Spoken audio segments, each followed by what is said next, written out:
Question 14. What is the volume of 0.2 mole per decimeter cube barium hydroxide required to neutralize exactly, so we want the same number of moles, 30 centimeters cubed of 0.1 mole per decimeter cube hydrochloric acid. So I've got a volume and I've got a concentration of hydrochloric acid.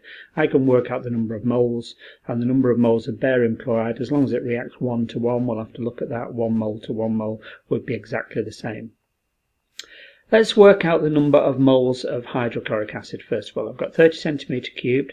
I've got to get into decimeter cubed because concentration is moles divided by volume. So moles is concentration multiplied by volume. So the number of moles is 0.1 is the concentration. The volume is centimeter cubed up into a higher unit value of decimeter cubed. I divide by 1000. So 0.1 multiplied by 30 divided by 1000. I've got 0.003 moles of hydrochloric acid.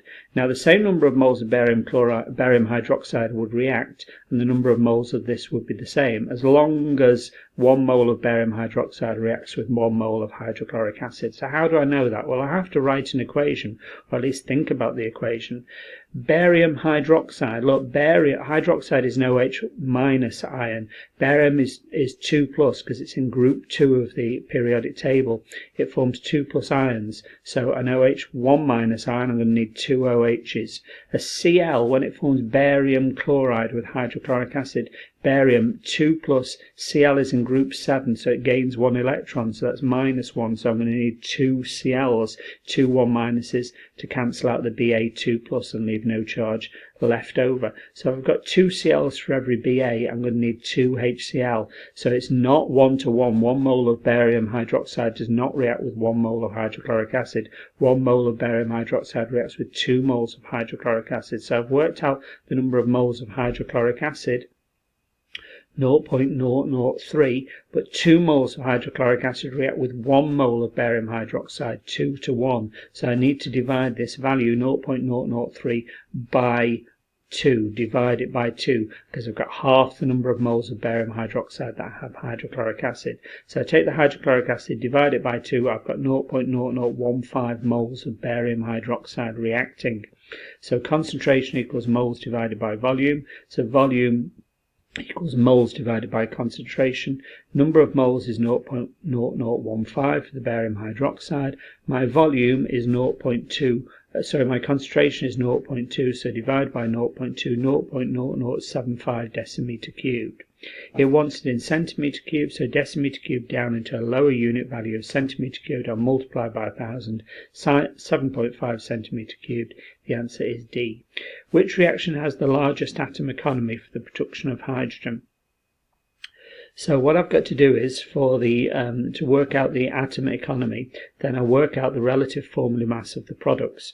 So the relative formula mass of the products for each of these, I've got a CO and an H2 rather. So I've got a 12, I've got a 16, H is a 1, so that's 2, 30. ZnCl2 is a 65, add 2 Cls which are 35.5s, add 2 1s which is 2138. A carbon monoxide is a 12, a carbon, add an oxygen is a 16, add 3 H2, so that's 6 H's in there, so that's each H is 1, works out as 6, 34. CO2 is a carbon, add 2 oxygens at 16, and an H2 is 2 1s is a 2 is a 46. Which has the largest atom economy for the production of hydrogen? So I look at hydrogen here and I see how much hydrogen is made. So what is the fraction, the MR, of the hydrogens that are made? 2 1s is 2 here, 2 1s is 2 here, 6 1s is 6, 2 1s are 2 here. So I take the fraction of hydrogen's MR, 2, 2, 6 and 2, and I divide by the MR of all of the products, and my answer is 6. 6 divided by 34 is the highest of each of these fractions. My answer is C. Which is the best oxidizing agent? Well, remember oil rig, oxidation is loss. Loss of electrons, so the oxidizing agent causes this oxidation. So an oxidizing agent causes oxidation. It's making something else in the reaction oxidized.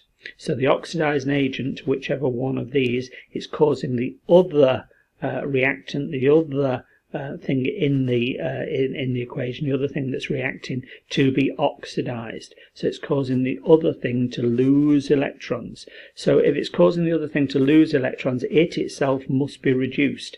It must be gaining electrons. So the oxidizing agent is itself reduced. It gains electrons. So which of these is most readily able to gain electrons? Well, it's not B or D, they've already gained electrons. Is it A or is it C? Is it Cl2 or is it Br2? The answer is A, Cl2, because it's smaller, so it's got a greater nuclear attraction, so